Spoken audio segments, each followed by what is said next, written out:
अब देखिए, आप सबको पता ही होगा कि जो 3 महीने पहले हुआ था, लगभग-लगभग अगर बात करोगे तो बहुत ही ज़्यादा हाइलाइटेड किया गया था पॉइंट को। लेकिन इस समय क्या है कि सभी चीज़ों को ठंडे बस्ते में डाल दिया गया। यानी अभी क्या हुआ कि चुनाव भी हो गया, आचार संहिता खत्म हो गई, मतलब लगभग-लगभग जो चीज़ें इनका था तो सब कुछ इनका क्लियर हो चुका है। इनका रिजल्ट भी काफ़ी जल्दी आ गया, कोई जाँच भी नहीं हुई, मतलब कुछ भी आवश्यकता नहीं पड़ा कि हमें जो है तो भर्ती रोकना पड़े या इनका जो चुनाव का जो प्रोसेस है, कुछ भी यहाँ पर आज तक कोई रिकॉर्ड है कि यहाँ पर कुछ भी नहीं हुआ। लेकिन आपको यहाँ पर बता दूँ कि जो एमपी का जो जो भी रिक्वायरमेंट थी, चाहे आप यहाँ पर एमपी पुलिस की अगर बात करो, उसकी बात कर लो, एमपी पुलिस की बात हो, या यहाँ पर बात करो तो फॉरेस्ट की बात करो आप, या पटवारी की अगर बात करो तो पटवारी में कितना बड़ा यहाँ पर फर्जीवाड़ा हुआ है, आप लोगों को सब कुछ पता ही होगा। यहाँ पर कमेटी बैठाई गई कि जाँच में हमारे तो 31 जो है तो तारीख को आ जाएगा, या मानो कि 1 महीने के अंदर-अंदर जाँच का जो है सिस्टम आ जाएगा। इसके बाद बताया गया कि आचार संहिता लगी हुई है, अभी तो जो है तो चीज़ों को नहीं किया जा सकता, फिर चुनाव का रिजल्ट आने वाला है, मुख्यमंत्री डिसाइड होगा, फिर कैबिनेट मंत्री का जो है तो प्रोसेस हुआ। अब सब कुछ यहाँ पर फाइनल हो जाने के बाद भी आखिर रिजल्ट नहीं आने का आखिर क्या कारण हो सकता है? क्योंकि देखिए, ईएसवी का तो मानो कि जो आरक्षण का है 27 का परसेंट का, यानी और 14% का, तो ये तो एक इशू है ही। लेकिन इसके अलावा जो एक बहुत ही बड़ा इशू है जो इस रिजल्ट को काफ़ी ज़्यादा यहाँ पर प्रभावित करने वाला है, वो यहाँ पर आपको देख रहे हो कि पटवारी में ही क्या चीज़ यहाँ पर हुआ था। देखिए, यहाँ पर देख सकते हो कि दैनिक भास्कर के माध्यम से चीज़ 2 में जो है तो भोपाल का खबर है। 3 महीने पहले इस चीज़ को दिखाया गया था कि यहाँ पर देख सकते हो कि एमपी में जो ठेके के कॉलेज और भर्तियों का फर्जीवाड़ा, कैंडिडेट्स का एग्जाम का ड्रामा, पेपर खुद सॉल्व, एजेंसी भी शामिल। तो दोस्तों, यहाँ पर आपको पता होगा कि जो भी एजेंसी पेपर करवाती है जैसे ईएसबी, तो वो क्या तो टेंडर किसी न किसी प्राइवेट कंपनी को देते हैं। तो यहाँ पर ये बोला जा रहा है कि एमपी में जो ठेके में जो कॉलेजों को भर्तियों के लिए जो सर्वर उपलब्ध कराने या कंप्यूटर उपलब्ध कराने या जो भी रिटर्न पेपर है, ये सब किया जाता है। तो कैंडिडेट जो है तो केवल ड्रामा करते हैं, पेपर खुद यहाँ पर एजेंसी के जो आदमी रहते हैं वो सॉल्व करवाते हैं। तो कहीं न कहीं इस चीज़ का सरकार को या मानो कि एसबी को काफ़ी डर है कि क्योंकि पटवारी में आपने देखा हो कि जो रिजल्ट है उसको रोक दिया गया, ठीक है? उसको जो तो जॉइनिंग नहीं दिया गया, क्योंकि वो जॉइनिंग बहुत ही जल्दी होने वाली थी। जैसे ही देखा कि आपने रिजल्ट हुआ, इसके बाद यहाँ पर काफ़ी जल्दी ही जॉइनिंग का प्रोसेस होने वाला था। लेकिन वहाँ पर सभी ने आवाज़ उठाया और बराबर जो है तो यहाँ पर जॉइनिंग रोक दिया गया।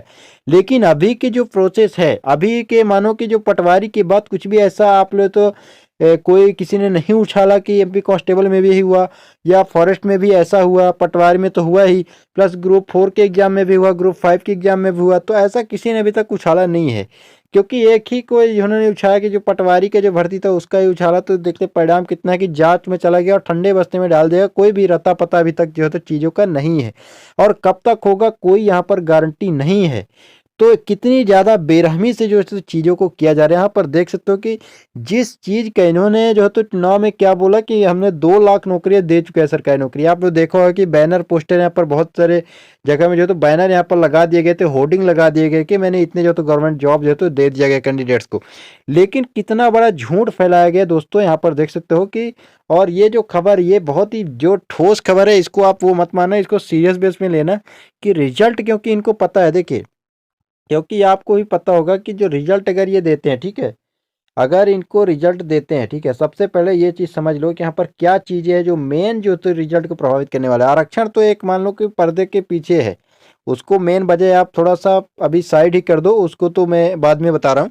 तो रिजल्ट नहीं देने का मेन जो कारण है, आप लोगों ने देखा होगा, मैं मानता हूँ ठीक है, अभी आप जो तो और चीज़ों का रिजल्ट नहीं दे रहे हो, लेकिन आपने एमपी पटवारी का तो रिजल्ट दिया, तो उसका आपने प्रोसेस कुछ भी नहीं किया अभी तक। तो इसका क्या कारण हो सकता है, ठीक है?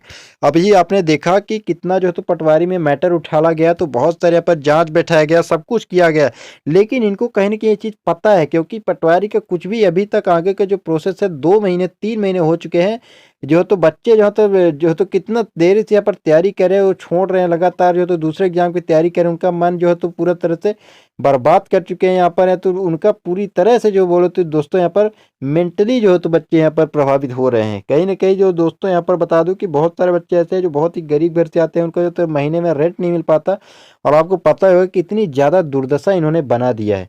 क्योंकि यहाँ पर चुनाव का कुछ भी ऐसा नहीं होता, लेकिन जो रिजल्ट नहीं आने का सबसे बड़ा जो मेन टॉपिक है, अपना रिजल्ट नहीं आने का मेन सबसे बड़ा कारण क्या है आखिर? तो देखिए, मेन सबसे बड़ा पॉइंट नंबर 1 में जो कारण हम मान के चलते हैं कि क्योंकि इनको पता है कि एमपी पटवारी का जैसे यहाँ पर फर्जीवाड़ा हुआ है, तो ये सब चीज़ें लगभग बहुत सारी न्यूज़ में आपने देखा होगा कि ऐसे जो थोड़ा बहुत हाईलाइटेड हुआ। और पिछली भी जो भर्ती है कृषि विस्तार अधिकारी वगैरह 2-3 पोस्ट और भी, और बीच में आपने देखा होगा कि दिव्यांग वगैरह का कितना ज़्यादा मामला था। और प्लस यहाँ पर देखा होगा कि बहुत सारे बच्चों को जब तक कोर्ट के द्वारा अभी तक 2013-2014 में उनका ज्वाइनिंग हुआ था एमपी पुलिस में, एमपी फॉरेस्ट में, बहुत सारे ऐसे एग्जाम में, पटवारी में भी, तो उनको जो तो अभी जो तो बाहर किया जा रहा है, उनको जो जुर्माना लगाया जा रहा है, उनके ऊपर केस किया जा रहा है। तो कहीं न कहीं ये चीज़ें जो है तो लंबे अंतराल से चल रही है। तो मेन जो रिज़ल्ट नहीं रो आने का कारण मेन यही है कि यहाँ पर फर्जी बड़ा हुआ है। तो इनको पता है कि अगर ये रिज़ल्ट देंगे तो बहुत ही ज़्यादा यहाँ पर हंगामा होने वाला है और जो मेन यहाँ पर अधिकारी है वो फँसने वाले हैं। तो कहीं न कहीं इनको बहुत ही ज़्यादा दिक्कत हो सकती है, इसलिए कोई रिस्क लेना नहीं चाहते हैं। क्या है पूरा मामला? यहाँ पर ये देखो क्या पूरा मामला है। देखिए, यहाँ पर बताया जा रहा है, थोड़ा-सा इसको मैं ज़ूम आउट करके आपको दिखाता हूँ ताकि पूरा तरह से आपको ये चीज़ क्लियर हो जाए। देखिए, बीते गुरुवार को पटवारी परीक्षा के परिणाम की घोषणा के बाद, ठीक है, घोषणा के बाद आरोप लगाया गया कि ज्यादातर टॉपर वो हैं जिन्होंने ग्वालियर के एक, यहाँ पर थोड़ा सा छोट करता हूँ इसके बाद आपको बताता हूँ। हाँ, अब तो क्या बताया जा रहा है यहाँ पर कि ग्वालियर के एक जो है तो एग्जाम सेंटर में परीक्षा दिया था। इस पर शक तब और गहराया जब मंडल की तरफ से टॉपर्स की लिस्ट ही जारी नहीं की गई और छात्रों ने मांग की कि टॉपर लिस्ट जारी हो और किसने कहाँ पेपर दिया और ये भी बताया जाए।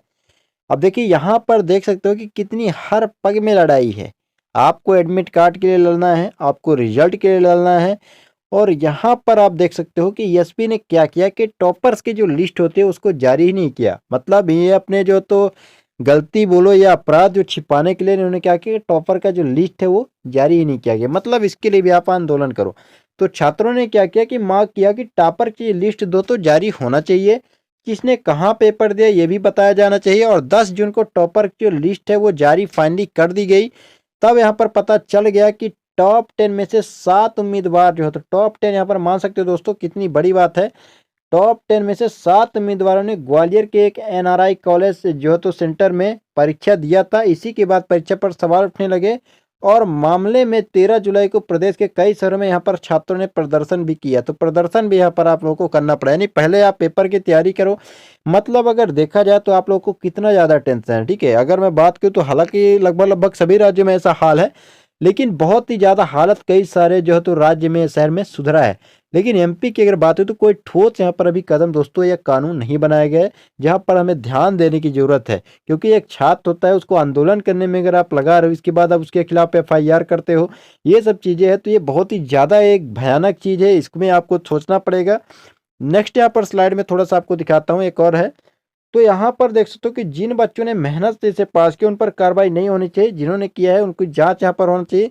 रिपोर्टर ने जब उनसे आसान से जीएस के सवाल यहाँ पर देख सकते हो कि जब पूछा था, आपने देखा होगा कि जो यहाँ पर एक कैंडिडेट है, इन्होंने क्या किया कि साफ मना कर दिया कि हम यहाँ पर जवाब नहीं देंगे। उनसे पूछा गया कि कौन सा नर्मदापुरम संभाग में है। दोस्तों यहाँ पर ऑप्शन भी दिया गया कि नर्मदापुरम संभाग में कौन सी चीज, यहाँ पर 4 ऑप्शन दिया गया, कटनी, सीहोर, हरदा, रायसेन का नाम दिया गया। जिसमें यहाँ पर उसको जो बोला उन्हें जवाब पता ही था ना, मध्य प्रदेश में कितने संभाग है उसको यहाँ पर जवाब पता नहीं था, कितने जिले हैं। जैसे कानून सवाल पर इन्होंने कहा कि अभी वो स्थिति में नहीं, इन्होंने क्या बोला कि अभी वो स्थिति में नहीं है कि वो जिले के नाम बता सके कितने जिले हैं। यहाँ पर कितनी शर्म की बात है कि जो टॉप 10 में आता है और उसको ये नहीं पता है कि मध्य प्रदेश में टोटल कितने जिले हैं, ठीक है, और मध्य प्रदेश में कितने संभाग है दोस्तों। और कितना सरल ये क्वेश्चन, अगर ये बच्चों के यहाँ पर पता होगा तो ये बोल रहे हैं कि अभी वो स्थिति में नहीं है कि इस चीज सारा सवाल जो तो यहाँ पर एक प्रकार से जो गांव के बच्चे होते हुए बता सके, तो ये बोल रहे कि हमें वो स्थिति में अभी नहीं है। तो क्या ये सवाल बाद में कर सकते हैं, इन्होंने ये भी बोल रहा है। साथ ही कहा कि प्लीज ऐसे सवाल मत कीजिए। बताइए, इतनी बुरी यहाँ पर हालत है। अब इसके बाद यहाँ पर देखोगे तो जो निष्कर्ष निकल के आ रहा है, थोड़ा सा इसको देख लो। निष्कर्ष में जो आ रहा है, बोला जा रहा है कि बेसिक सवालों के जो जवाब है वो इन्होंने नहीं दे पाया। जो टॉपर है दोस्तों, टॉप 10 में आ रहे हो, बेसिक सवाल ही नहीं दे पा रहा है जवाब। 15 लाख देकर नियुक्ति पाने के आरोप में ये क्या बोल रही है कि जिस पर पैसे देने का आरोप है उसका बेसिक बैकग्राउंड चेक कराइए। अगर आपको लग रहा है कि फर्जी बाड़ा हुआ तो कार्रवाई कीजिए। मैं चाहता हूं कि जांच हो जाए तो दूध का दूध पानी पानी हो जाए। मेरे हिसाब से पहले जांच होनी चाहिए, जांच के आधार परीक्षा रद्द होनी चाहिए, नहीं होनी चाहिए, ये फैसला हो। तो चाहता तो मैं भी है कि परीक्षा रद्द हो जाए, ठीक है, क्योंकि देखिए पिछली अगर रिकॉर्ड देखेंगे तो बहुत सारे भाइयों के यहाँ पर सोचेंगे कि नहीं भर्ती रद्द नहीं होना चाहिए। मैं मानता हूँ कि आप लोग को दुख पहुंचेगा, लेकिन अगर आप लोग वास्तव में जो रियल टॉपर होते हैं उनको ज़्यादा इससे फर्क नहीं पड़ेगा अगर भर्ती वापस से करवाई जाती है तो, क्योंकि आप पढ़ने वाले स्टूडेंट हो, थोड़ा सा आप मेहनत और करेंगे, थोड़ा सा टाइम लग जाएगा, लेकिन इसमें जो तो अगर सही तरीके से चीज़ें होंगी तो जो सिलेक्टेड कैंडिडेट है, जो डिजर्वेड कैंडिडेट है वही सिलेक्ट होंगे, तो बहुत ही जो तो अच्छा काम हो जाएगा। तो मैं तो ये बोलूँगा कि आप लोगों की मांग यही, जो उनकी परीक्षा रद्द होकर दोबारा एग्जाम करवाया जाना चाहिए।